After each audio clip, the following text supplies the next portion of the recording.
You're watching Leafs Morning Take with host Nick Alberga and former NHLer Jay Rosehill. The show starts now. Okay, let's boogie. Do not adjust your sets. It's Nick Alberga, Jay Rosehill, the latest summer edition of Leafs Morning Take. It is Wednesday, July 30th. And we're having ourselves a summer, aren't we, Rosie? You are. Look at that fresh face. My goodness. You got your lunch packed tight and you're ready for first day of grade 3, Nikki. My goodness. How did you make yourself look 20 years younger? I do this maybe twice a year, specifically in the summer, but I do the whole clean shave routine, man. There's something so liberating about doing the clean shave. It takes a while. You got to shave everything off, take a shower, shave a couple times, but I feel very, very smooth right now, but there's no tan on my face because I've had a beard for like a year. I don't have the Jay Rosehill tan cooking right now. That's for sure.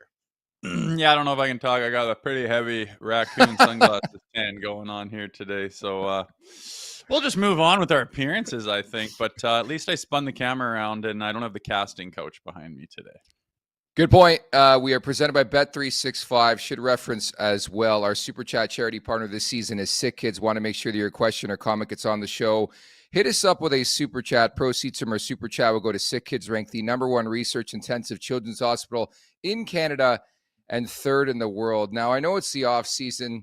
It's the dog days. But planning this show was very, very unique because, as you guys know, in the off-season, we like to deviate, I guess, from the hockey talk sometimes. I don't even know where you want to start today's show because I don't even know how to turn the mute off. I don't know where you want to start today's show because there's like 3 different directions we can go. Okay, there's the whole tsunami thing, which is very, very serious, which is very, very scary. There's the whole Justin Trudeau and Katy Perry. And then I don't know if you saw this in the WNBA last night or 2 nights ago, but a fan threw a dildo on the court. So where do you want to start, Rosie? I know you've been away at the cabin. In the WNBA? Really? You haven't seen this? Dude, I was howling on my couch last night, man. I'm like, you're kidding me. Everything you just mentioned, I have literally zero information on. So not the greatest guy to do a pod on off-topic things. I've been off my phone aside from trying to get a hold of surgeons and take care of my life personally. But Dildo Gate, I know nothing about. Perry and Trudeau, know nothing about. And then this Sammy that comes running through. Like, what country did this go? I didn't. Wait, what did you just call it? A tsunami. I have a buddy that called it a Sammy growing up, and that's good. Forever Sammy to me. But where's that? What's that threatening now?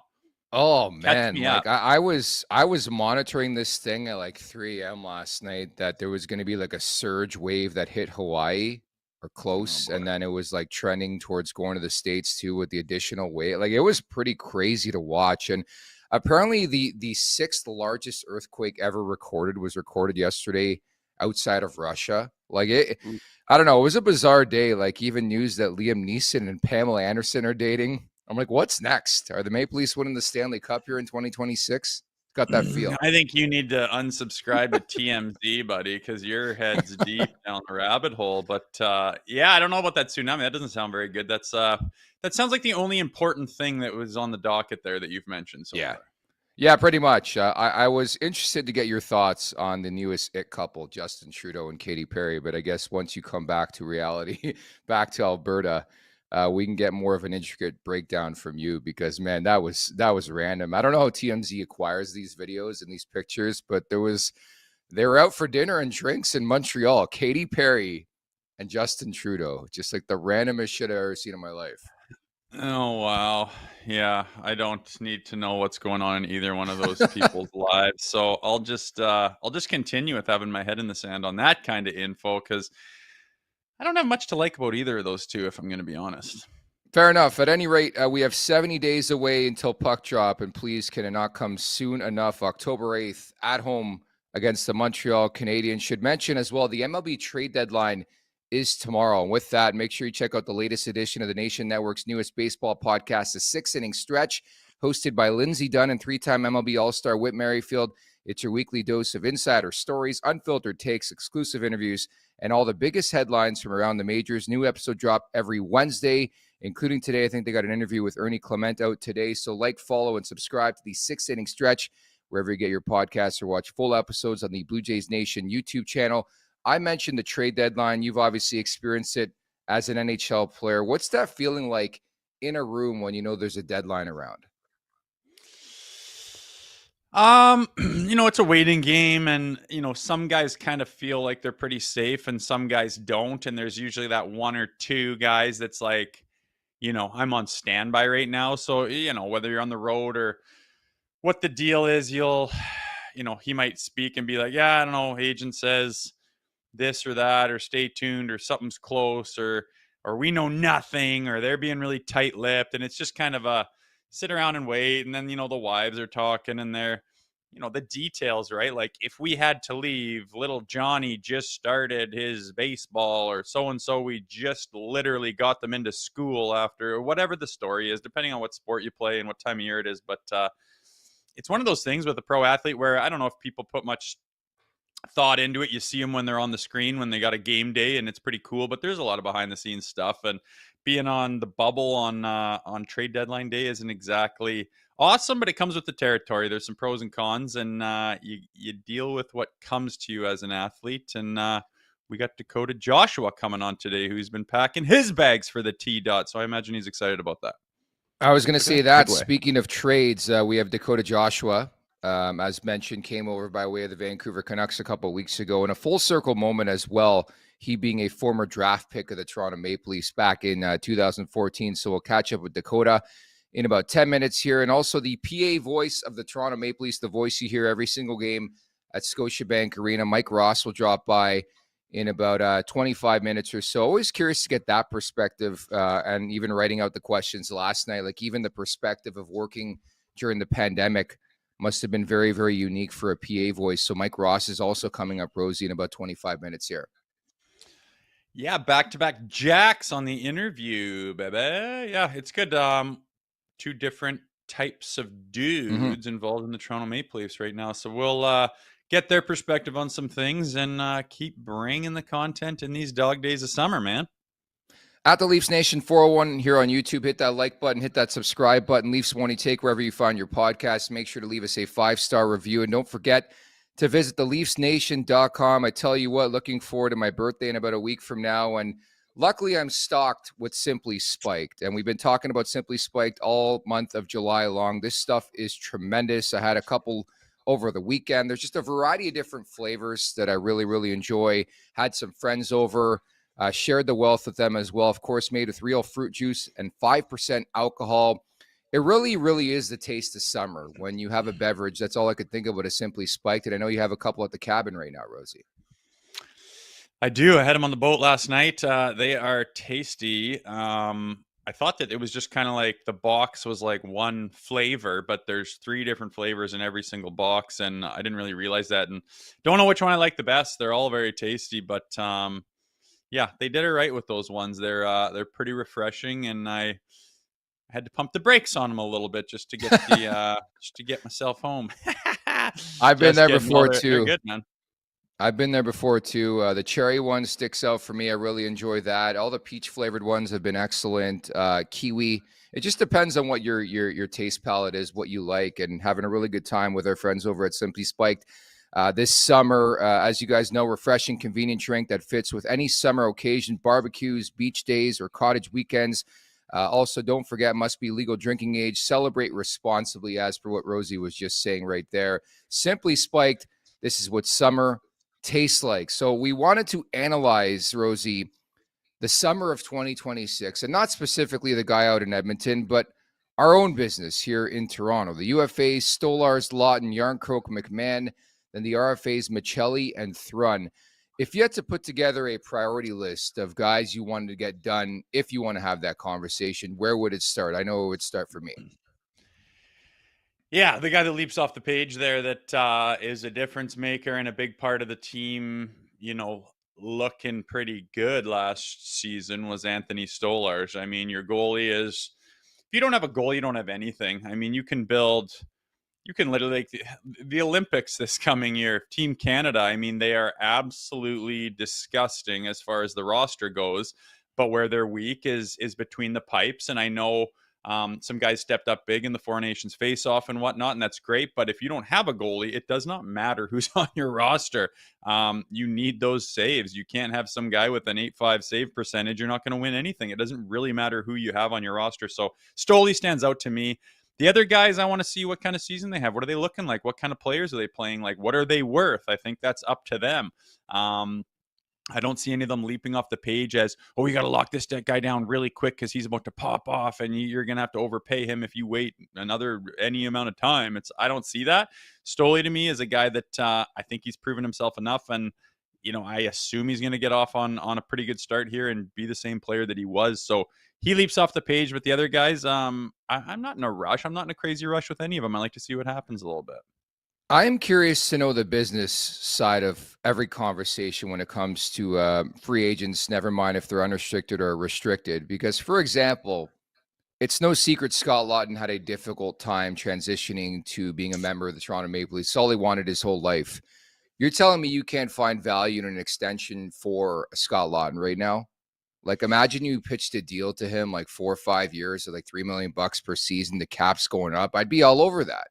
I think, for example, if he has a pretty big year where maybe he gets 15, 20 goals, has himself the prototypical contract year, I think you're looking at $5 million plus. I mean, Scott Laughton is a really good player. I think obviously his value is very, very low in this market right now because of how he looked as a member of the Toronto Maple Leafs. But I would not be shocked if Scott Laughton had a big season. There's a reason why they gave up Gurbankin and a first to get this guy into the mix. They believed in him. And so far, it hasn't been up to snuff, but I still got a lot of faith in what Scott Laughton can bring to the table here. That's a way to look at it, right? That's it's so hard. I mean, do you sign a guy when his stock is a little bit lower than you think it could be? Yeah, you can, but what if he doesn't reach his potential? Then you've overpaid him. What if, you wait and a guy pops off and gets on the pace to get 20 or whatnot, and then all of a sudden you regret you could have had him at 3.2 and he's at 5 point. You know what I mean? It's just no one has a crystal ball. I want to see what Lots looks like. Again, I think we talked about that on Monday. I think he came into the market and I think overthought it a little bit. And he could easily get comfortable over the summer, wrap his head around what's going on. Be settled in his town and everything else and come out and pop off. Do I think Treliving's going to be scrambling before puck drop to get him an extension? I just don't. I think that they're going to see how he does. They're going to hope he does well. And if he does well, they can extend him to a contract that makes sense at the time. I don't think it's this pressing issue, but I get what you're saying. You take him now while his stock isn't exactly high. I don't know where he stands on that and what his camp thinks of that. They probably want to play a little bit of hockey and get some juices going before we start talking about that kind of thing. But it's always interesting seeing, trying to figure out where guys are at and if you could get them cheap. Obviously, that's the whole plan. Get a guy, pay him on the cheap, and have him outperform his contract. That's the whole name of the game for the GM. I concur with you, by the way, on Anthony Stolarz. I'm honestly a bit surprised. Like, to the best of our knowledge, there haven't even been conversations about what an extension would look like. And maybe the framework is already there with the multitude of deals done with goalies in, say, the last 8 months, that both sides are very aware of what would get the job done. But considering now it's back-to-back seasons, the value he signed at last summer, you would think they would at least engage, but maybe it tells you everything you need to know that they want to see more out of Anthony Stolarz before they commit. Is that fair to say? I don't know. I mean, it's that's fair to say that is a thing it's possibly the situation that we're sitting at. I don't know what Treliving's thinking. I don't know what the brass is thinking. I don't know what Stoley's thinking. I do think that, like, the day that someone becomes available, I understand Connor McDavid is kind of a different story, but the day they're capable of extending a contract, like, everyone's like, what's going on? Why don't they want, like, there's other stuff going on. He might be in vacation or at his car. Like, I just don't see the rush in it. I just don't see the rush. What's the difference between doing it today and doing it in, October 1st? I just don't really. Yeah. I don't know. We know what we like about Stoli. He's got a deal going right now, and I think that I just don't see the rush. I really don't see the rush. I think we're going to see more of what we saw last year with Stoli, and I do think that most likely they're going to come to an agreement on an extension. What that looks like, I'm not sure, but again, I just don't see the rush in July to be doing all this stuff. People kind of have lives too, Yeah, that's fair. But they are, talking points, I would say, for the next couple months. But yeah, you got to remember that too. Like even we're taking vacation over the next couple weeks, right? So I get that, Rosie. Brad Tree Living's probably tucked away at the cottage right now, right? You never know. We don't sleep too much on this show, but here we are. Here we are on vacation, still working. We get fights with the sun, that's for sure. At the Leafs Nation 401, hit that like button, hit that subscribe button as we bring in the newest member of the Toronto Maple Leafs. Coming back after being drafted by the Maple Leafs back in 2014, it is Dakota Joshua. Dakota, thank you so much for taking the time today. How are you? Good. How are you guys doing? Fantastic. We were just talking about the full circle story. Back in 2014, you're drafted by the Maple Leafs. Now you're a Maple Leaf again. Can you sort of just take us through the process, how you found out you were going to be a Leaf again? Yeah, it was. It is a full circle moment for me for sure. Getting to come back and be a part of the Leafs. There was a little bit of rumblings around the draft that I might be on the move, and then it sort of settled down there for a little bit as nothing went through, and then a couple weeks later, I got the call, just finding out that I'd been traded to Toronto. So, being drafted to Toronto and going through the process a little bit, obviously you're pretty young, you're feeling things out. And now, you've got some highway behind you and you know what this pro game's all about. Does that make it a little more exciting to come to that market and to kind of have your feet under you and understand what it looks like to play in the NHL and to come to that market? And as you kind of have had a taste of what that's like already. Yeah, for sure. Being young, you were just kind of happy to be around and put the Leafs development camp gear on and just get a feel for things, not really realizing all the steps that it would take to be on the team one day.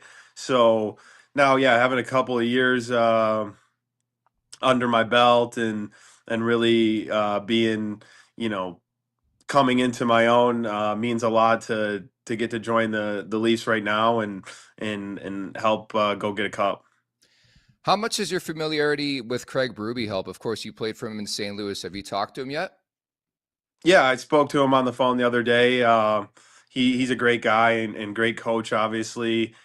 He was the one who kind of gave me my first shot in the league, and I'll forever be thankful to him for that.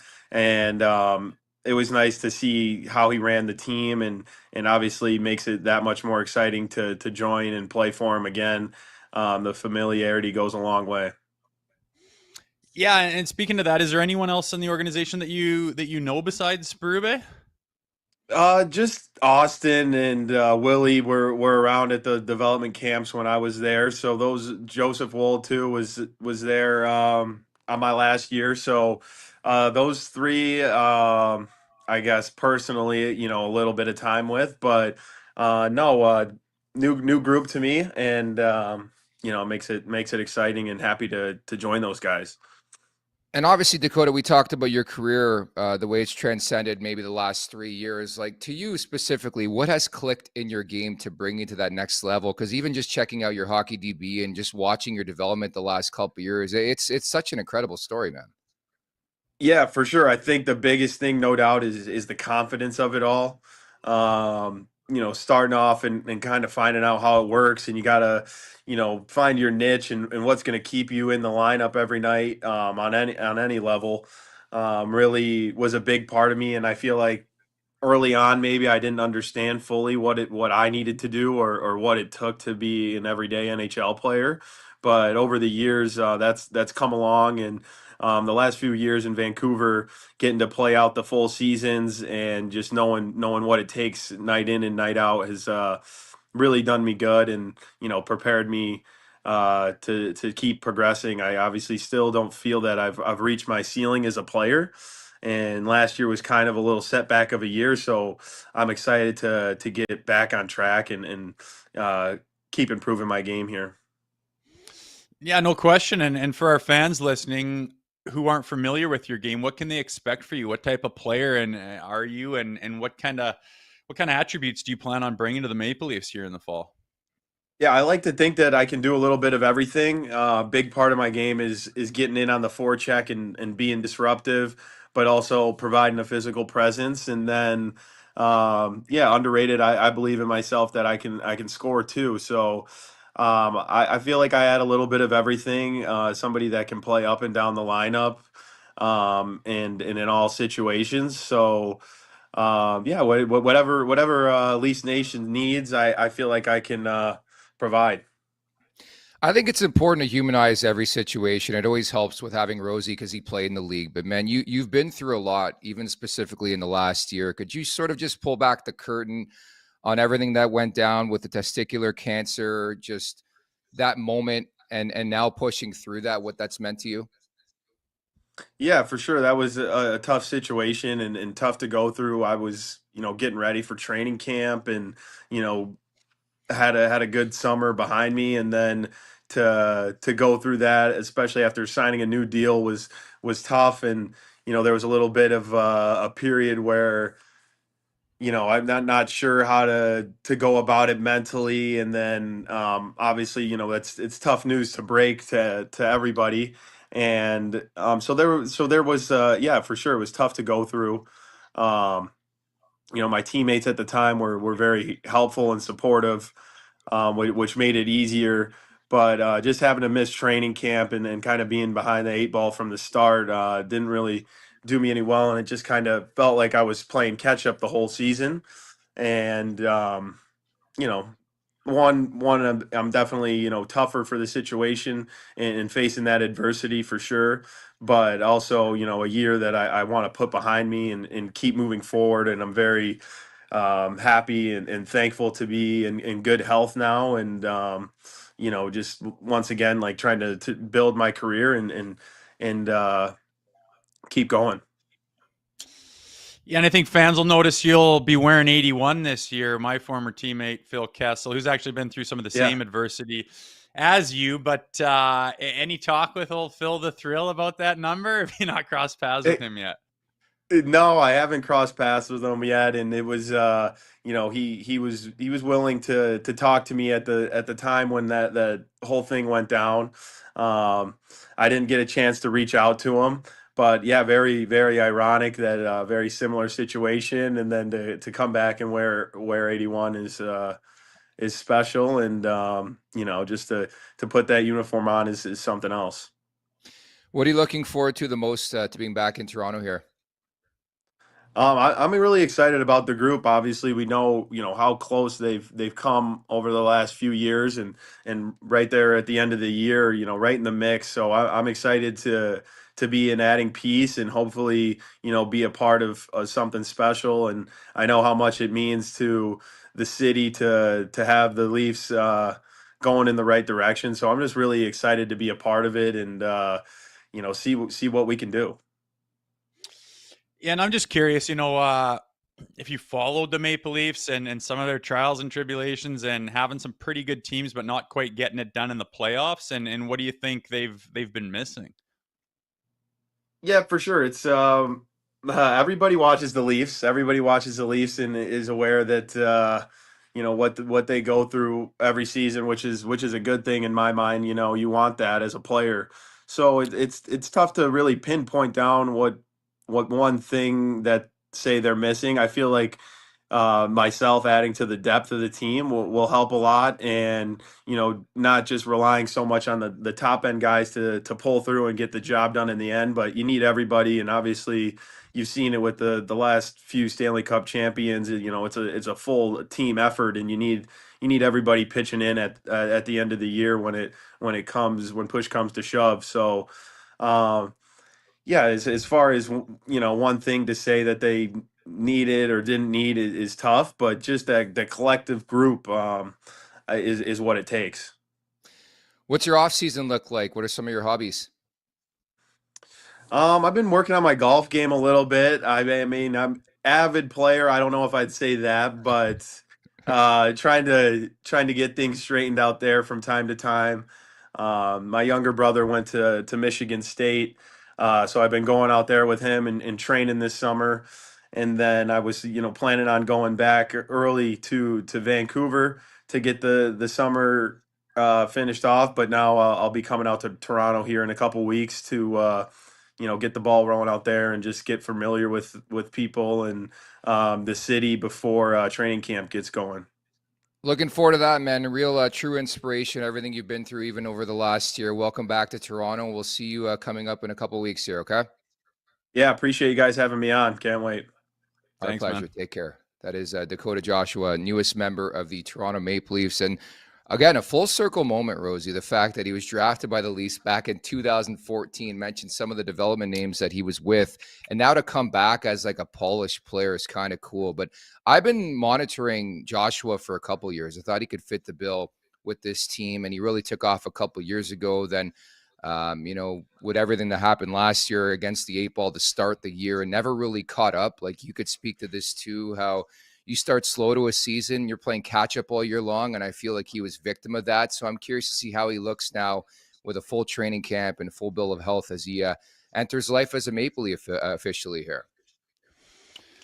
Yeah, I think lots of talk about what the Leafs have needed and what they fell short on, and what other teams are doing that have success that the Leafs don't. And you scour the market and try to find fits, right? And first thing that comes off, well spoken, nice guy, seems to have his head on his shoulders, like just a guy that doesn't seem to have a lot of holes going on. You can tell just from a short interview, like, oh, this guy's a nice kid, knows how to speak, knows what's going on, and you can trust in that, not worry about any personal things or any character issues. It certainly doesn't seem like.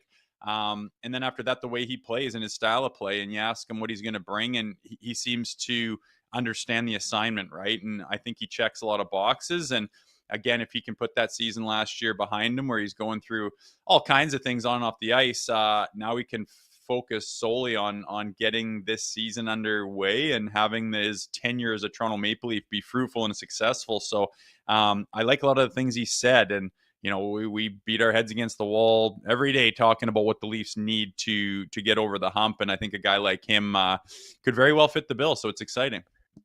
I think it's fascinating, too. We talked about familiarity with Craig Berube. That's the guy who gave him a start in the NHL way back when with the St. Louis Blues. And I think just knowing the person, even if it was 4, 5, 6 years ago, I think starts the conversation.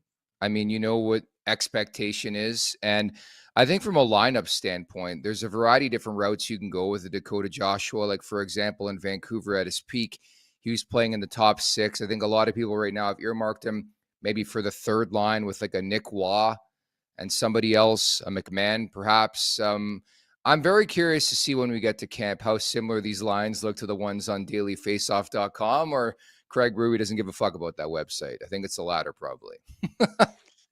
Yeah, it's funny. I don't know. I don't get too excited about the line combos because they can change daily, and we've had, first of all, I don't know what's going on with this thing here, but there we go. I just think there's potential for some combinations to be really deadly. You start throwing some names around, and what good teams, depth pieces, middle 6, bottom 6 look like when you can roll them. And we had flashes of that last year with that third line where they were just buzzing. They were just turning the puck over on the other side of the ice, forcing turnovers, gobbling up loose pucks, getting stuff to the net, banging and crashing, and just having success all over the place. And then all of a sudden you can roll your top 3, and it's just wave after wave. And all you end up doing is watching the other team scramble to try and adjust to what's going on. And oftentimes when you can't do that with your bottom 6, you're worried about matchups, and you're trying to find a spot to throw these guys out, and you're kind of tiptoeing around the lineup. It's just not really conducive to winning and to getting into a playoff series where you're just rolling wave after wave, shift after shift, just bringing it. And I really do think that the guys they've added here in the offseason can produce that for you. And what exactly those combos look like, not sure yet. I don't really care who it is. Just find that combination and chemistry of guys that are doing the things that are needed. But when you look at who they've brought in, yeah, it gets exciting about, wow, these guys are going to play together with him. That could easily be a really deadly line. It's interesting too, because like you look at specifically Bob McMahon, like maybe 6-7 months ago, we were talking about this guy finally taking the next step in his career. Could he get to 30 goals? And then he has a pitiful showing in the postseason where he really struggles with confidence. And now there's this notion out there that maybe he won't even crack the roster at a training camp. It's interesting how player stock can change from like even day by day, month by month. Like we even talk about Dakota Joshua, dude. He was the talk of the town last summer when he was UFA and ultimately re-ups with the Vancouver Canucks. But there was a variety of different teams who were ready to go after Dakota Joshua in free agency, and he stays with the team that helped build him in the Canucks. And a year later, I mean, granted, he had testicular cancer and didn't start the season on time and played catch-up the whole year. His stock isn't where it was a year ago, and it's just amazing how it fluctuates from player to player and just month to month and day to day too. Well, it's a what have you done for what have you done True. for me lately league. You know, it can be a meat market. It's a business that's very ruthless and cutthroat. I mean, we're all in this market. We understand what the margins are and the passion and how bad people want to win and people's jobs are on the line and people get fired all the time. And that funnels down obviously to the players. They are the product. And, you can be hot one year and cool right off and your stock can come and go. And it's just, it truly is difficult to stay in that league. It's difficult to get multi-year contracts. Ultimately that security is what a lot of people are looking for, and some guys get it that don't deserve it, and other guys deserve things and can't get it. But at the end of the day, I think if you show up and provide value to a team, that's going to eventually come to the top. And I think Dakota Joshua, like, that's a pretty good excuse for having an off season, is going through a cancer scare and run and procedure, everything else that comes along with that physically and mentally. I can understand why it would have dipped a little bit, and I imagine, and it sounds like he's ready to hit the ground running now and to put that season behind him and be a valuable part of the Toronto Maple Leafs. And I would not be one bit shocked if that's exactly what he did. He brings a different dynamic too, right? He's like your prototypical power forward, and that's why I could see him in a variety of different looks, whether it's in the top 6 or in the bottom 6. But I think length is what you're looking for in that lineup. What had been a staple for many, many years with Craig Berube, specifically in St. Louis, was depth in the lineup. I always like to bring up when they won the Stanley Cup, Alex Steen was a fourth liner on the St. Louis Blues. And I think that's what they're looking to achieve right now. Like even trying to implement an Easton Cowan, like there's just a variety of different routes you want to go. But there's got to be an exodus of sorts too when you look at names like Yarncroke and Kempf and Robertson. There really seems to be a logjam when it comes up front. And I just don't know how that's going to play out over the next couple months. Are they going to trade these guys? Are they going to put them on waivers? And I guess business will pick up maybe mid-August again as we get closer to September. But there's a lot more questions for me when it comes to the forwards. And that's why it was important they move out at least Ryan Reeves, which they did. Yeah, I think it's kind of exciting. We don't know what that's going to look like. I think we had question marks about our forward group, and now there's still question marks, but now there's lots of options and lots of opportunity. And I think that in camp you're going to be seeing some dogfights for some positions. I mean, just flat out old school prove to me that you can make this team, right? And I think that's healthy. I think that's good. I think all across the lineup, with the exception of some of the big studs, like guys are going to be like, man, guys are nipping at my heels for jobs, for spots in the roster, spots in the depth chart. And I think that's a good thing. It's not too terrifying, but it's going to create some competition. And like you say, those guys you mentioned there, they're not guaranteed to have spots, and they're going to have to do something special to keep one. So camp's going to be interesting. Preseason will be interesting, and where this lineup lands and who's playing with who, I think is going to be the talk of the town for a few weeks there as we approach training camp. At the Leafs Nation 401, hit that like button, hit that subscribe button. Of course, we are 70 days away from the season opener, the home opener, October 8th. The Toronto Maple Leafs hosting the rival Montreal Canadiens, and men's voice you'll hear that night joins us now here on Leafs Morning Take. It is the PA voice of the Toronto Maple Leafs, Mike Ross. Rossi, thank you so much for doing this. How's your summer going? Kind of a bit of a mixed bag.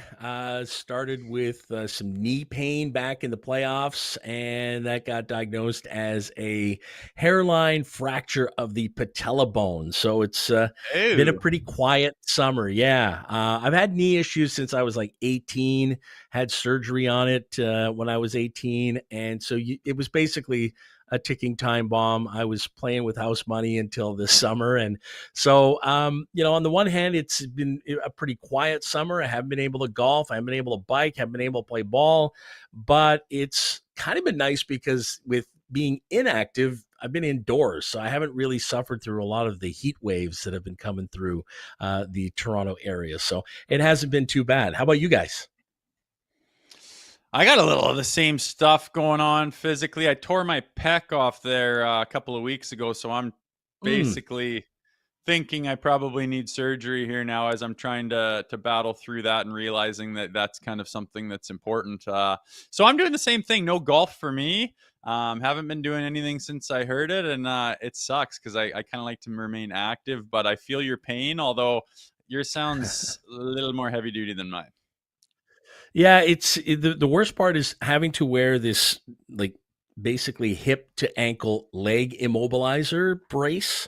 Most of the time, I don't have to wear it when I'm sleeping, which is nice, but it makes getting around pretty awkward. And I've been wearing it for a month. I've got 2 more weeks before we get reevaluated. So yeah, I mean, from that standpoint, it hasn't been wonderful this summer, but there's certainly been a lot of things happening in the hockey world, and I'm a big baseball fan, and I'm a Toronto Argonauts season ticket holder, so that's been kind of interesting at times. So yeah, otherwise it's going well. But man, did you say 70 days till puck drop? Because I mean that's mind blowing. I'm ready to go.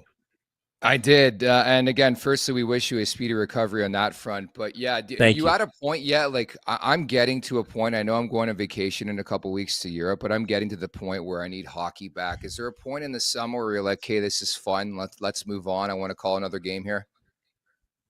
Yeah, it's funny because all those years that I worked at NHL radio, I would basically walk away on vacation about mid-July.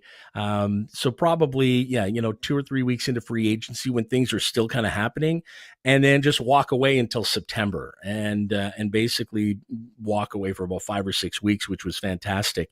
And you're not thinking about anything hockey related there. You're just, in recharge mode.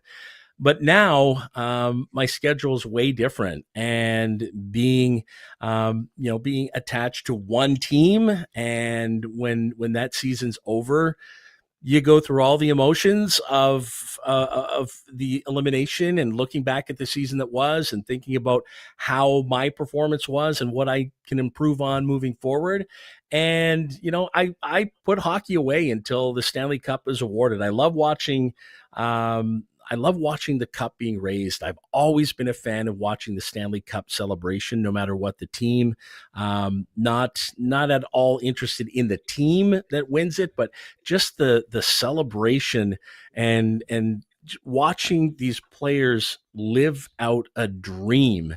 It's just no matter what the sport, I love watching the championship celebration. But I think once we get past free agency and we get into now the late weeks of July, I love summer. I love baseball, but you start just sort of pining for it because free agency signings start to, be coming to a trickle, and there's just not a lot there's a lot of trade talk around the NHL, but not a lot of movement happening. So when I turn on sports radio or television panel shows, and I go 2 or 3 days now in a row where there isn't just a ton of hockey talk, yeah, I start feeling that itch. Absolutely.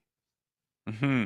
Well, you took over for Andy Frost, who was the announcer when I was there, who I remember, and now all of a sudden you look back and you've been doing it for a while, but and really good at it by all accounts. I think people are getting pretty used to your voice and enjoying it. But how did that come about? How does one go about becoming the in-game announcer for the Toronto Maple Leafs? Well, first of all, I can't believe that I'm about to walk into my 10th season already. Like, that's just mind blowing to me. And I can honestly say, I never thought in my wildest dreams that I would ever be in this position. And I'm a guy who grew up in Ottawa. I was a Maple Leafs fan growing up and got into public address announcing in sports very much haphazardly. I was in university.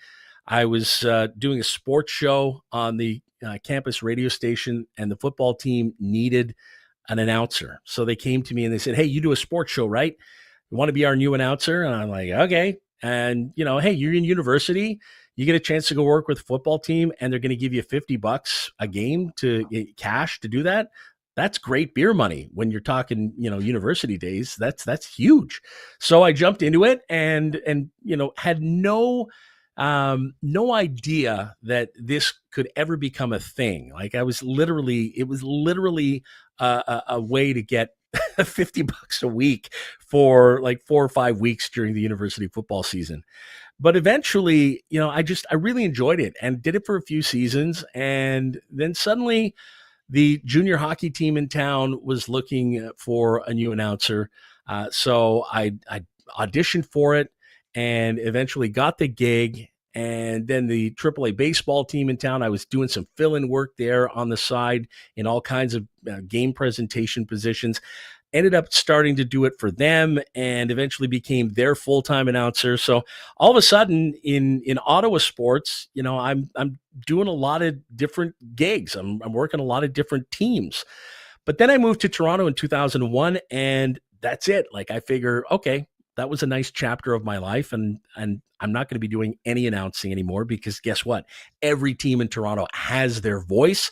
And at that point, these were people that had been in their positions for a while, or in the case at least of the Maple Leafs, Andy Frost had only been in the job for two seasons, maybe 3 seasons when I moved to Toronto. So there wasn't a ton of opportunities. But eventually in 2010, I got a chance to do some games for Ottawa in the NHL, because the gentleman who had hired me to do junior hockey for the Ottawa 67s was working with the Senators now, and they needed a fill-in guy for their guy who was going to be away at the Paralympic Games in Vancouver. And that was sort of my foot back in the door, if you will. I ended up doing a few games for them for several seasons, but that sort of got me interested in it again.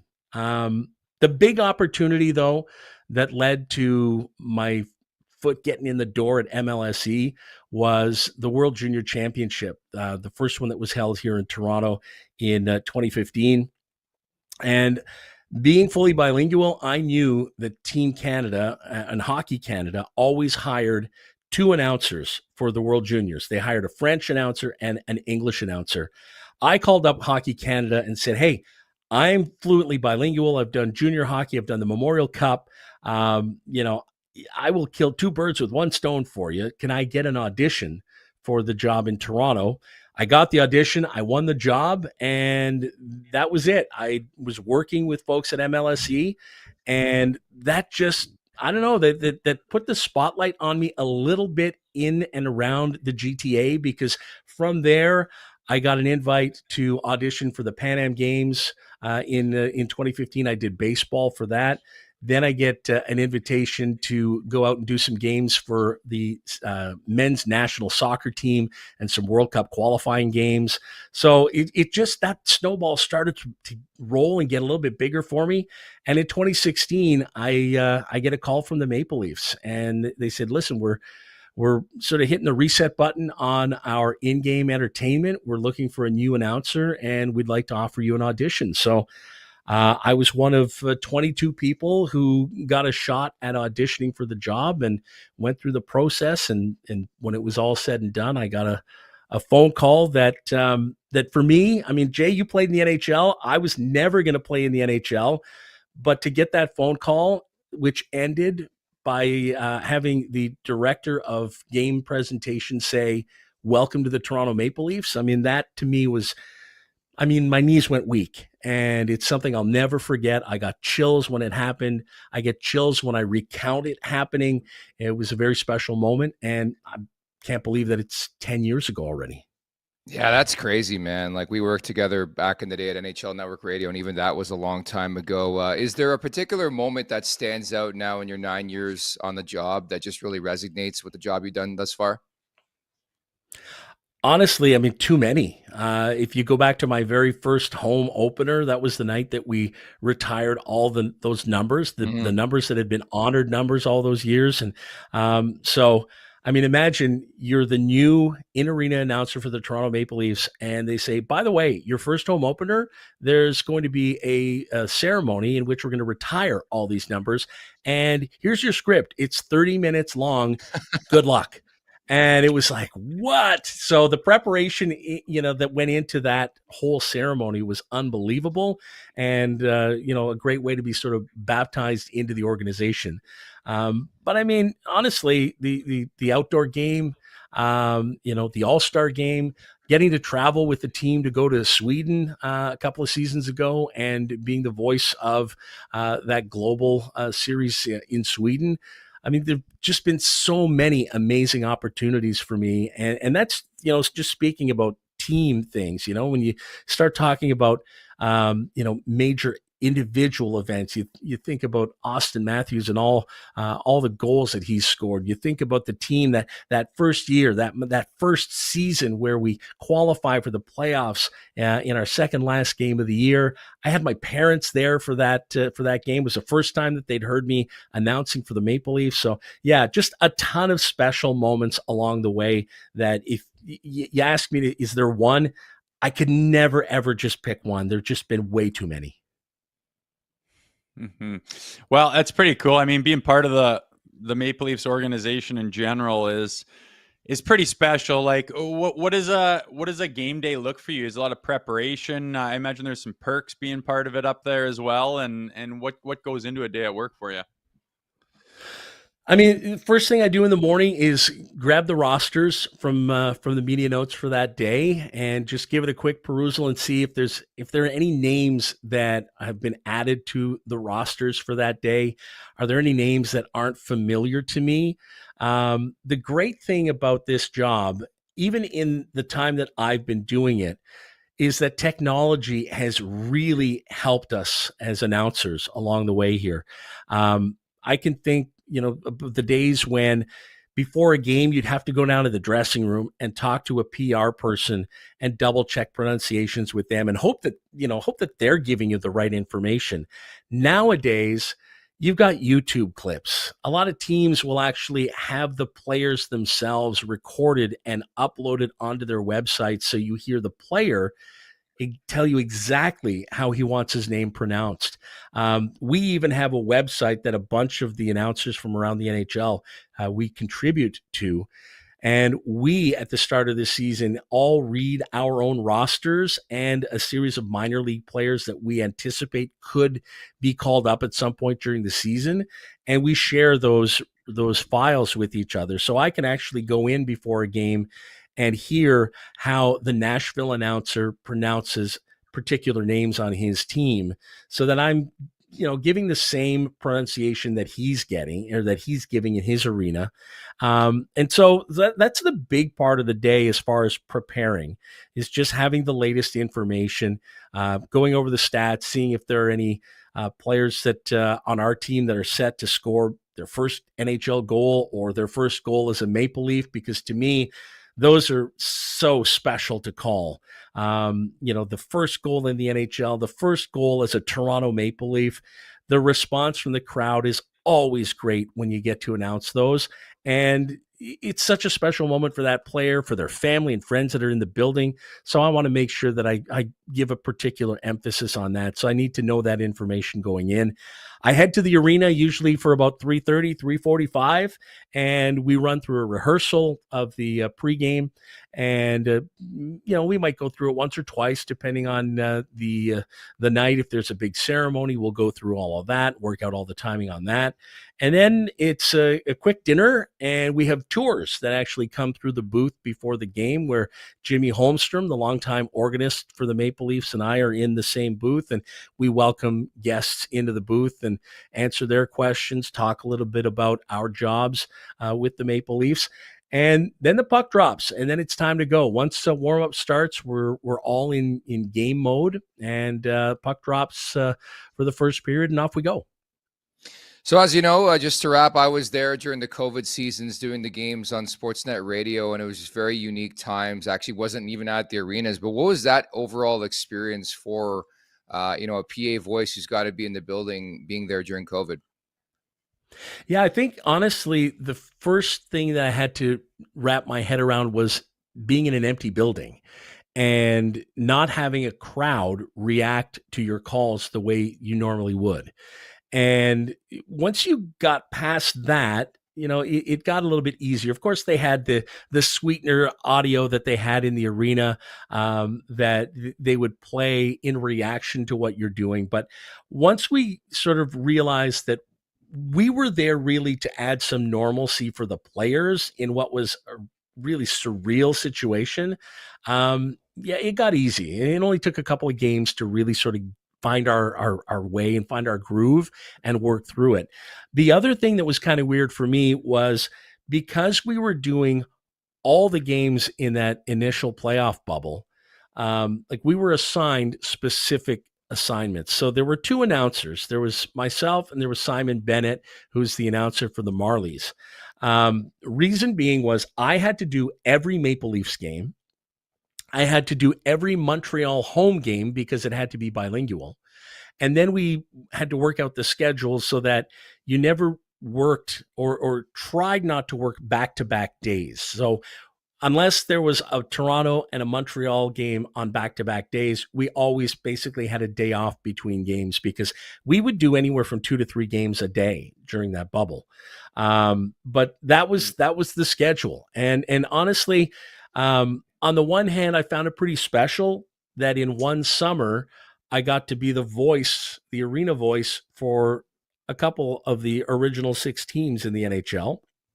And somebody said to me, you're the answer to a trivia question now. If anyone ever crafted a trivia question about PA announcers and original 6 teams, or name the PA announcer who was once the home announcer for X number of teams in a playoff season, that was kind of odd, and having to be sort of positive, if you will, like not a complete homer, but you had to be a positive voice, sort of a neutral / slightly positive voice for all the teams that we were announcing for. And so to be put in a situation where you're now being positive for Boston and for Montreal and like these division rivals that we dislike so much during the regular season. I mean, we have a saying, among PA announcers, when we announce a goal for the visiting team, it's kind of a monotonous call. We call it a disinterested read. And all of a sudden, you can't be disinterested with all these teams. You have to put a little bit of oomph into all the calls. That took a little getting used to, putting some positivity into a call for the Bruins or the Canadians or the Tampa Bay Lightning. But again, once you got past that and really just embraced, number one, the fact that we were working at a time when a lot of people weren't working in professional sports, and B, we were living something really unique. I mean, at the end of the day, how many people actually got to work in a sports bubble like that in pro sports, in the NHL? A handful of people. And it's an experience I don't think anyone involved will ever forget. Yeah, and I hope we don't have to experience that again. It was the crazy, crazy time. Excellent job as per usual. Looking forward to hearing that voice once again coming up in the fall. Thank you so much for your time today. My pleasure, guys. Thank you. Appreciate it. Anytime. That is Mike Ross, the PA voice of the Toronto Maple Leafs. So here's his voice again. October 8th, the Maple Leafs hosting the Montreal Canadiens. I cannot wait, Rosie, for that Wednesday night for the season to start. I'm getting to that point in the offseason where I'm like, let's just get going. We've been talking about line deployment and all these new guys. Like, I want to see them in person now, I know it is what it is. It's the off season, but like we talk about, the passion in this market doesn't really sleep. So I can imagine True. people are chomping at the bit a little bit, but hey, you got to go outside, touch some grass, do your summer thing. As we know, it will be here before we know it. It's time now for the last call, brought to you by Bet365. Whatever your bet is, it's never ordinary at Bet365. Download the app and get in on the game. Use code NATION. That's NATION, NATION. Must be 19 or older, Ontario only. Please play responsibly. If you or someone you know has a gambling problem, visit connexontario.ca. I know the Blue Jays playing this afternoon. They got to win one of these games in Baltimore. You don't want to get swept. Barrios on the hill. I'll take plus money on the Blue Jays money line to win this fourth and final game of this series in Baltimore this afternoon. Ooh, I like that. Should I go with my boy Kirky to hit a dingy? Do it. He's hurt right now. Alejandro Kirk. Oh, yeah. Don't like yeah, he got that. hurt. Yeah. How's Vladdy been doing? Kind of hasn't really been standing out like you'd think he would, isn't it? Isn't that the truth? He's been hitting a bit better as of late. Like the last couple of games have been ugly. Bo Bichette had a nasty strikeout to finish out the game last night. They had two guys on in scoring position, couldn't cash. You hate to see that when you bunt the guy over, 1 out, 2 guys on, and you can't cash. That's troublesome. But the trade deadline's tomorrow. Maybe that's in the air as well with that clubhouse. But still, there's a reason why you build up that lead in the division. And there's still it's such a marathon in baseball, man. Like I tune in most days and I'm like, holy crap. Like when's October? When are the playoffs? You got to get there still. Like it's an absolute grind. Imagine being in that league and playing 162 games. Yeah, that's why the mentality is a little bit relaxed. And I've been in the clubhouse, in the Jays clubhouse, and I was just. You ever take BP or what? No, I threw the first pitch out at the Sky Dome one game, which was pretty awesome. They had the Jay Rosehill, and you're like waving. Well, it was supposed to be Colt Knorr, and at the very last second, Orzi pulled the pin. He's like, "I can't do this, man. I'm not doing this."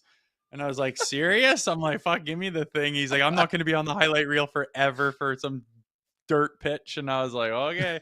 So I went out there and wung it. But I remember being like, man, these guys are relaxed and like how chill is this? Man. But you play that many games, man, you can't be all like hyper focused like a football player bouncing around like a maniac when you play that often. So it's a cool sport for that reason. And you know, the dog days of summer and everything else, it's pretty neat. I always said I'd want to be on a ball team for a season just to see what that's like. Did you throw a strike or where was the pitch?